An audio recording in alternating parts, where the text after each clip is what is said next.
there, you're watching World News program coming to you live from Algiers with me, Madame Zian, to the headlines. President Tebboune addresses key domestic and international issues in a regular meeting with the national press.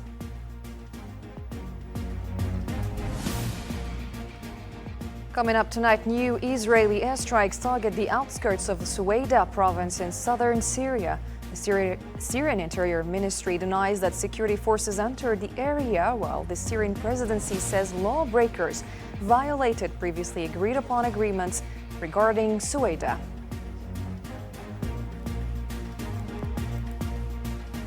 And horrific new massacres committed by the Israeli occupation in the Gaza Strip on the 151st day of the war of extermination. Abu Ubaida says the resistance is ready to continue a prolonged war of attrition. Hamas affirms that the occupation has no other option left but a prisoner exchange deal with the resistance. Hello and welcome back to the details of your nightly news. First, the President of the Republic, Mr. Abdelmajid Tebboune, granted a regular meeting to a group of national journalists, during which he covered a wide range of important topics. The interview, which was part of a periodic briefing with the press, allowed President Tebboune to address both domestic and international issues.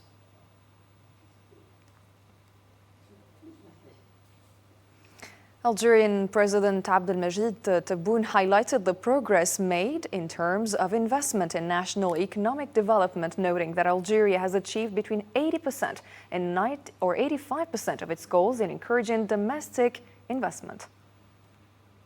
أنا في 85% الهدف وصلنا له أن رجال الأعمال تاعنا اليوم اللي راهم يشتغلوا في الاستثمار وفي تحريك العجلة الاقتصادية أغلبهم وطنيين وما نشكش فيهم، والنتائج راها موجودة هنا اليوم. فيه رغبة نتاع 13,000 مشروع استثماري منها اللي تجسد في الميدان. الحواجز اللي كانت مطروحة نتاع العقار الصناعي ما بقاتش، آخرها القرار الأخير اللي خديناه مع بعض مع رجال الأعمال واللي تجسد في إطار الشباك الوحيد، يعني في نفس المكان كل القرارات تؤخذ، ما فيها لا رئيس بلدية ولا رئيس دائرة ولا والي ولا وزير، كل القرارات تؤخذ في مكان واحد حتى يخرج المستثمر مرتاح من البيروقراطية. And in his intervention, President Abdelmajid Tebboune highlighted the progress made and emphasized that the inflation rate has reduced significantly during his mandate and is likely to further go down in the future. Let's take a listen. L'inflation, on l'a baissé.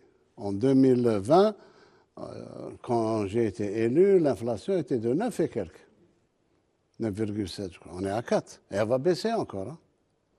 Donc ces deux éléments vous permettent de comprendre l'appréciation du Fonds monétaire international, et tout ça sans endettement et sans utilisation de monnaie non réglementaire, si je peux. And the head of state also pointed out that the country's growth rate has reached 4% thanks to the many development projects undertaken by Algeria.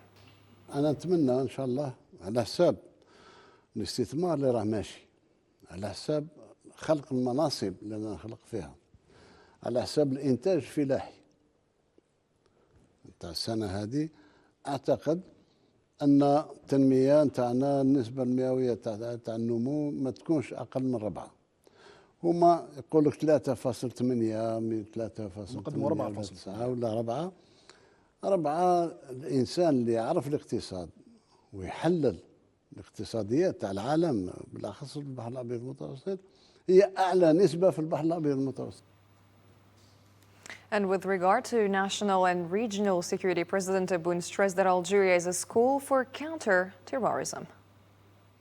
La plus grande université de lutte antiterroriste, c'est l'Algérie. يعني ما ندرقوش الشمس بالغربال، عشنا في ظروف وين كانت دولة الليل ودولة النهار. عشنا في ظروف وين كانوا 400 ضحية في النهار.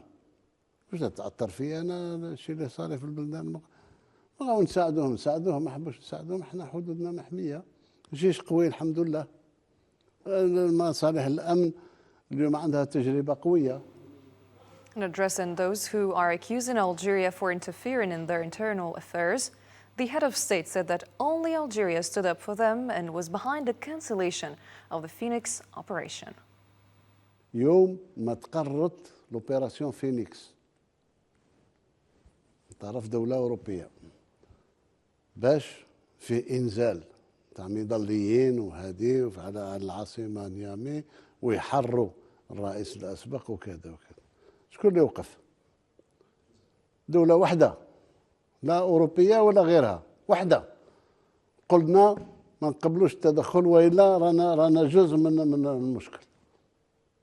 تلغات العملية، اليوم جيت تهمني أنا بالتدخل عندك؟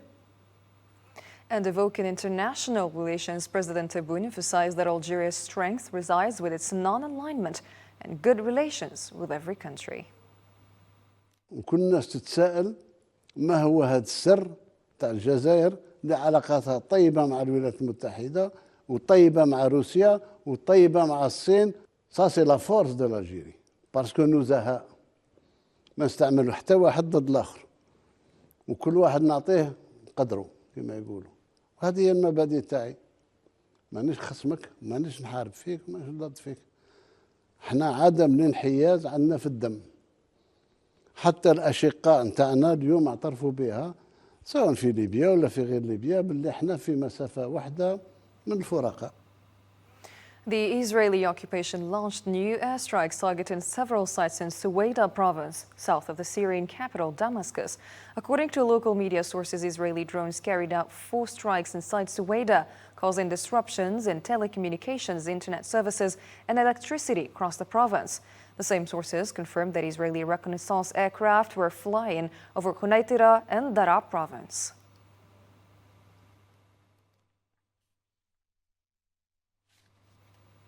The Syrian Interior Ministry denied reports that internal security forces had entered Suwaida province. According to the Syrian Arab news agency, the ministry spokesperson said some media outlets circulated inaccurate news about a security deployment, stressing that no official statement had been issued in this regard. He added that Interior Ministry forces remain in a formal or a normal state of readiness with no movement or deployment in the province so far.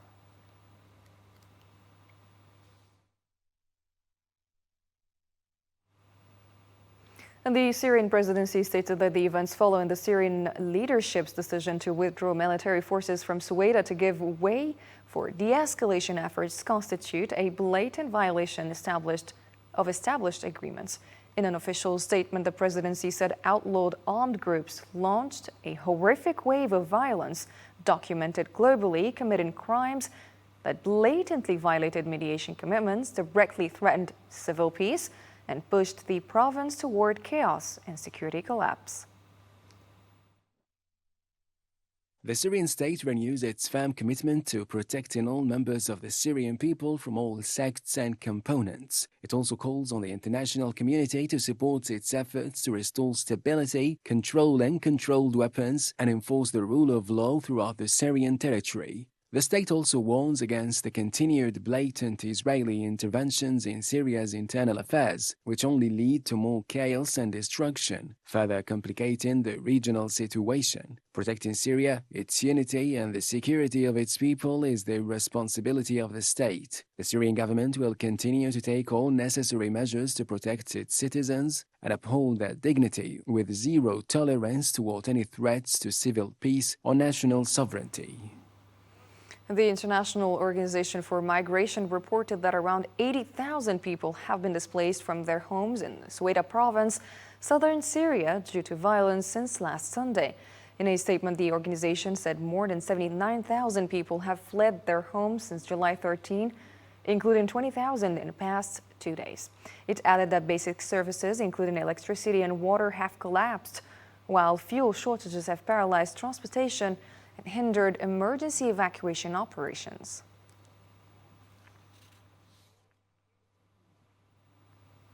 And Syria's representative to the UN Security Council, Qusay al-Dahak, said that Syrians will not allow any external party to drag them into a war of fragmentation and reject any pretext for occupation. Speaking at an emergency Security Council meeting requested by Syria, al-Dahak condemned the Israeli attacks on Syrian territory, describing them as systematic violations aimed at dragging Damascus into broader conflict. He stressed Syrians are determined to resist any division attempts and urged the international community to act immediately to stop Israeli attacks and force its withdrawal. وترفض سوريا رفضاً قاطعاً الذرائع التي تسوقها السلطات الإسرائيلية. Syria categorically rejects the pretexts advanced by the Israeli authorities to justify their aggressive actions. It affirms that these practices are merely a manifestation of the occupation's systematic policies aimed at undermining Syria's stability and dragging it into the arena of conflict. What makes matters worse is that the Israeli attacks directly aim to obstruct the Syrian state's efforts to establish security and stability and contain internal tensions through a national approach. And the United Nations said that Israeli attacks on Damascus are undermining efforts to build a new peaceful Syria. Khalid Khiyari, UN Assistant Secretary General for the Middle East, Asia and the Pacific told Security Council that Israeli strikes on Damascus are not only a violation of Syria's sovereignty and territorial integrity, but also further destabilize the country at a critical time. Citing the violation against the Druze community and pledging to protect them, between 12 and 16 July, Israel resumed and intensified its airstrikes on Syrian territory. In this respect, I echo the Secretary General's condemnation of Israel's escalatory airstrikes, including on Suwaida, Dar'a, and in the center of the capital, Damascus. The strikes targeted the Damascus authorities' forces and official buildings, including the Ministry of Defense and the vicinity of the Presidential Palace, as well as the Mazeh military airport. In addition to violating Syria's sovereignty and territorial integrity, Israel's actions undermine efforts to build a new Syria at peace with itself and the region and further destabilize Syria at a sensitive time. And Turkish President Recep Tayyip Erdogan warned that armed clashes in southern Syria threaten the stability of the entire region. A statement from the Turkish presidency said Erdogan told Russian President Vladimir Putin in a Friday phone call that the fighting in Suwaida following the withdrawal of Syrian government forces poses a regional threat, while also warning against Israeli violations of Syrian sovereignty.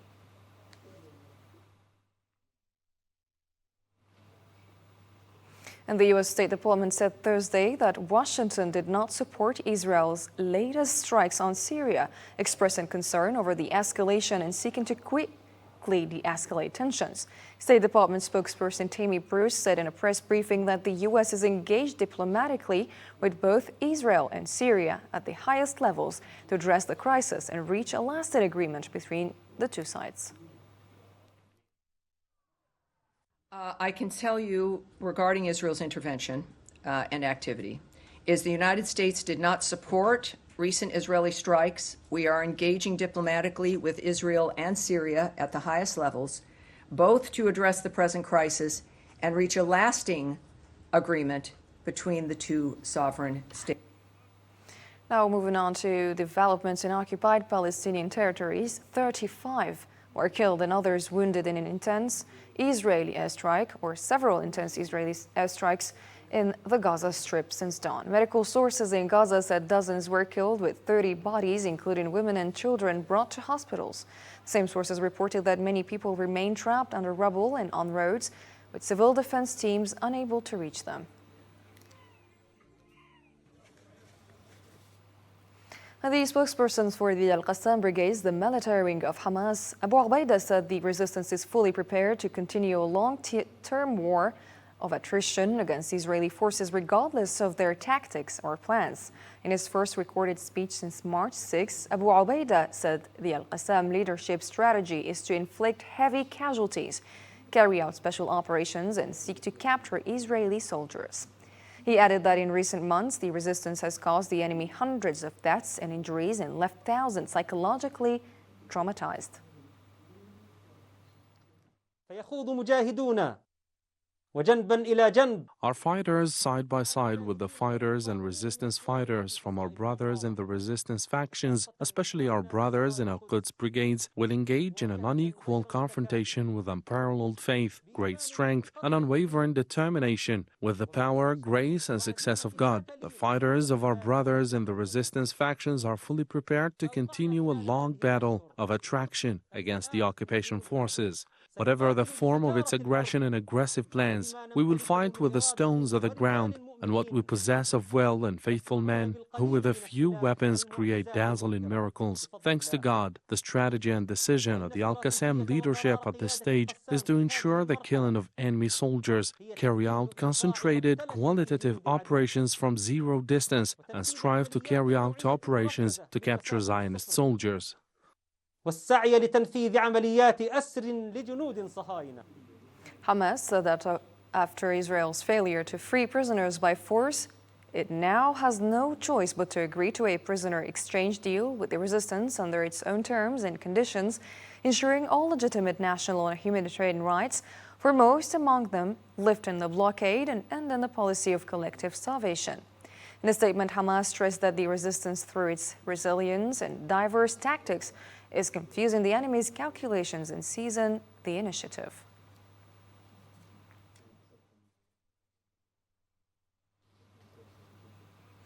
In other news, Ukrainian President Volodymyr Zelensky said Friday that peace talks with Russia need greater momentum, adding that he had tasked Rustem Umerov, the newly appointed Secretary of the National Security and Defense Council, with accelerating the process.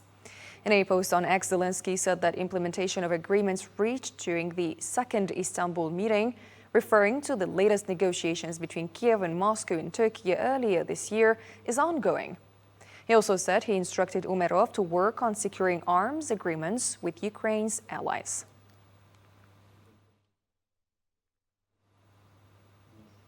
The European Union announced a new package of sanctions against Russia in response to its ongoing war in Ukraine.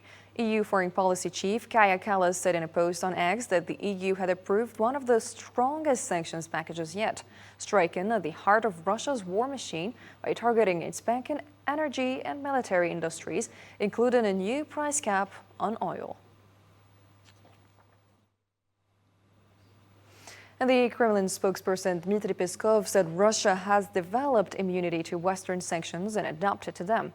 Responding to a question about the EU's latest sanctions, Peskov said Moscow will take all necessary measures to protect its interests.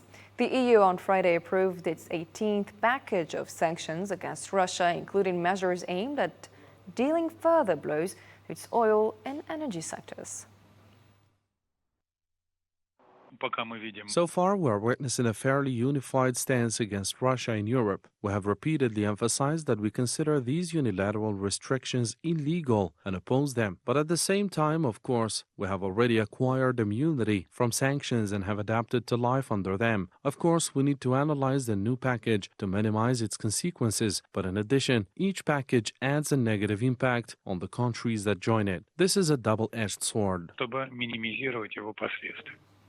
And that's a wrap for tonight's program. Thanks for watching and have a great night.